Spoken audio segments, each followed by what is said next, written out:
am Rebecca and these are my reviews, and today I have a board game to share with you. So this one is called ICECOOL and it is a family game. You can play it with 2 to 4 people. You can find it on Amazon or at Target. It's like $26 more or less, and it says it's for 6 and up. June is 5 and she played it and did just fine. Let me just show you the setup and basic premise really quickly. And I'm basically just gonna show you really quickly how to set it up and the essential gameplay. So you take the top off and then the bottom is actually the board that you play in. So make sure you take good care of this.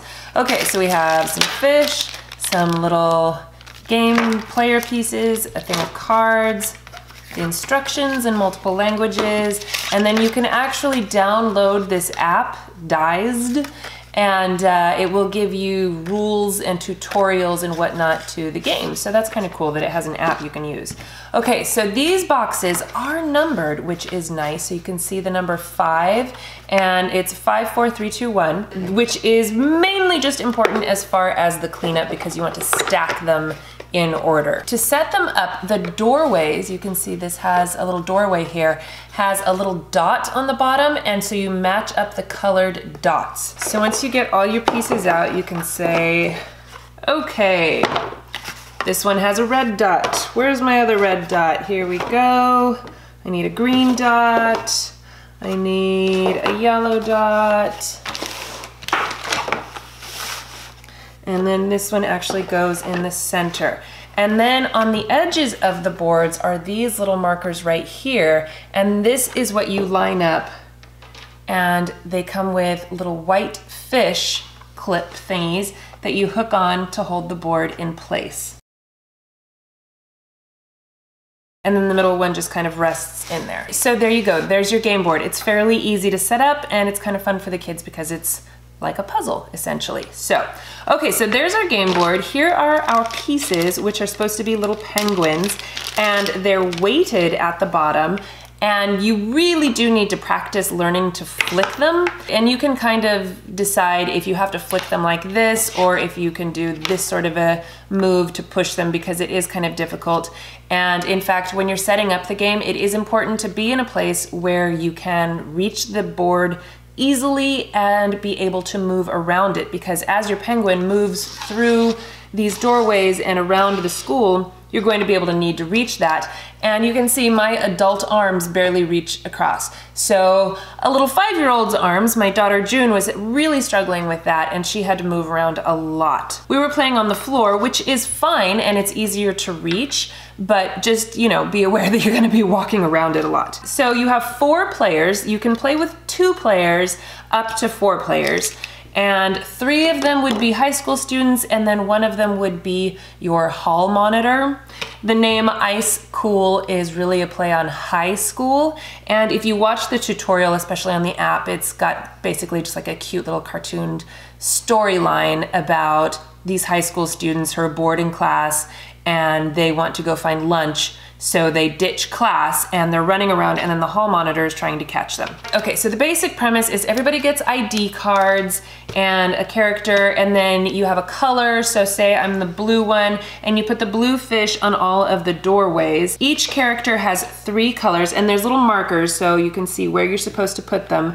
And every time you move your character through a doorway, you get to collect your fish as well as a card. And these cards have numbers on them, and that's basically the point system that you use to win the game. So the first person to either collect all 3 of their fish by moving through the doorways, or if the hall monitor collects all 3 IDs, you know, or however many people you're playing with. This guy collects IDs by actually hitting your character. So if they run into your character, you have to hand over your ID. That doesn't mean that you're out. You get to continue playing and collecting fish, but if they collect all of the IDs from the other players, then they win that round. The game ends after everybody has played the hall monitor. So you're going to have as many rounds as you have people playing. So that's generally the play of the game. You move your little guys through the doors and you try to collect fish or ID cards, and then you add up the points. The cards have either 1, 2, or 3 points on them, and then whoever has the most points at the end of the entire game wins the game. So you may have different winners throughout the round, and then the final tally will give you your final winner. let me go ahead and quickly show you the cards just because they are cute. So each person will get a color card. There's red, blue, green, and yellow. And you can either be the boy or the girl, which I think is kind of cute. And then you get an ID card, and this is what the hall monitor collects at the end of the round. And it's two-sided, so you've got the boy's side or the girl's side. And then the other cards are the point cards.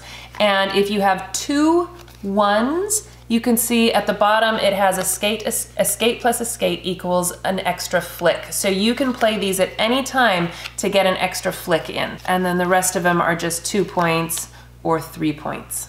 So I have played this several times with my kids and it's fun. I mean, it takes some getting used to. It can be incredibly frustrating, but overall, I think it's a simple enough game and it can be really fun and exciting. It kind of depends on your attitude toward it, I think, more than anything, but doesn't that go with all games?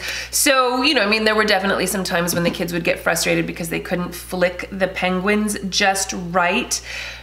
But then when they did get it right, they were really excited. It takes a little practice, but I do think that it's kind of fun and it's a cute game, if nothing else. You know what I mean? It's little penguins. So right now they're running a deal and it goes until January 15th. So you will need to hurry and enter. But if you win, you can win a trip to Antarctica to see actual real life penguins, which I think is so cool. And then they have some runner-up prizes as well. To enter the contest, you have to film a video of yourself doing a little trick flick with your penguin, and they said that you don't even have to do it like in the setting of the game. You can have, you know, be creative, kind of like Elf on the Shelf or something, you know, like your little penguin doing crazy things. And because if you flick it just right, it'll spin, it'll curve, it'll jump, but you know, it's weighted at the bottom so you can do fun things with it.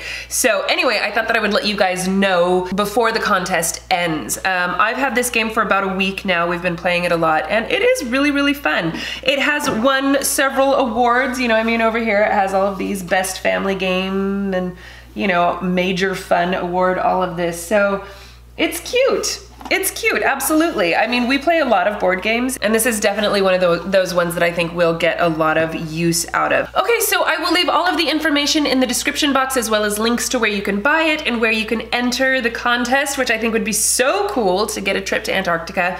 Anyway, it's a fun game. I'm enjoying it. I think it would be great for smaller kids as well as slightly older kids as well, because I'm telling you, flicking those penguins takes a little technique, and it is fun. I mean, Colin and I have been playing it, and we've had a lot of fun just as much as the kids, so it's fun. I like it. Definitely a good family game. All right, well, thank you guys so much for watching. Please give this video a thumbs up if you enjoyed it and share it with your friends. Don't forget to subscribe to my channel if you haven't already, and I'll see you in my next video. Bye!